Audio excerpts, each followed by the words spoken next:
Sir Shimga म्हणजे कोकणी माणसाचा सण असतो.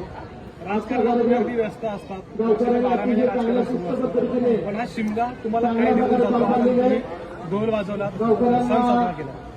ते शिमगा आम्हाला काय देऊन जातो याच्यापेक्षा आम्हाला सगळ्यांना मानसिक समाधान मिळतं. ज्या गावात मी लहानाचा मोठा झालो, ज्या गावाने मला माझ्या राजकारणाच्या सुरुवातीला आशीर्वाद दिले, त्याच गावाचा शिमगा मी माझ्या बघण्यात तर मी चुकवला असं कधी झालं नाही. म्हणून मला असं वाटतं की या शिमगाला आल्यानंतर प्रत्येक कोकणी माणसाला ऊर्जा मिळते. ज्या क्षेत्रामध्ये कोकणी माणूस काम करतोय, मग राजकारण असेल, नोकरी असेल, धंदे असेल, त्या देवाच्या आशीर्वादानं आम्हाला ऊर्जा मिळत असते. आणि म्हणूनच सगळे मुंबईकर, पुणेकर हे चाकरमानी म्हणून तिथं आहे. ते शिमग्याला आणि गणपतीला कोकणामध्ये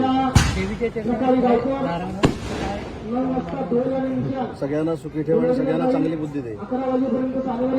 वर्षाच्या भानगडे जे असतात त्या या शिमग्याच्या निमित्ताने अनेक शिमगे अशामुळे बंद झाले.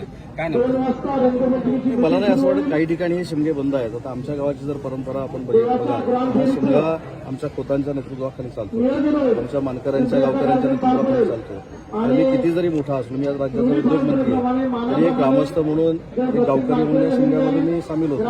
काही ठिकाणी गावकऱ्यांचं पटत नाही, अशा ठिकाणी 2 शिमगे झालेले आहेत. तो शिमगे बंद होऊन 144 कलम लागलेला आहे. आणि म्हणून मला आनंद आहे की माझा शिमगा बघायला आज पुण्यातनं माझे आमदार सहकारी इथं आले. त्याच्यामुळे कोकणामध्ये जो शिमगा होतो तो आदर्श होतो, त्या आमदार साहेबांनी शिक्कामोर्तब केलं.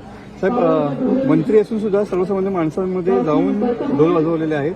म्हणजे हा एक वैशिष्ट्यपूर्ण कोकणात खराचं मानलं पाहिजे तुमचं पण.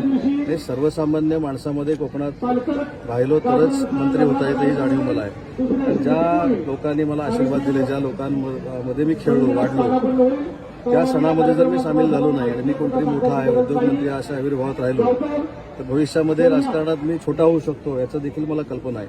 त्यामुळे ग्रामस्थांचा आशीर्वाद हा असला पाहिजे. ज्या गावात आम्ही राजकारण करतो ते गाव देखील आपल्यासोबत असलं पाहिजे. म्हणूनच या शिमग्यामध्ये मी सामील होतो. आज लक्ष्मी पल्लीनाथाच्या या शिमग्यामध्ये मी सामील झालो, जे आमचं ग्रामदैवत आहे. आणि इथे एक आनंद मिळतो.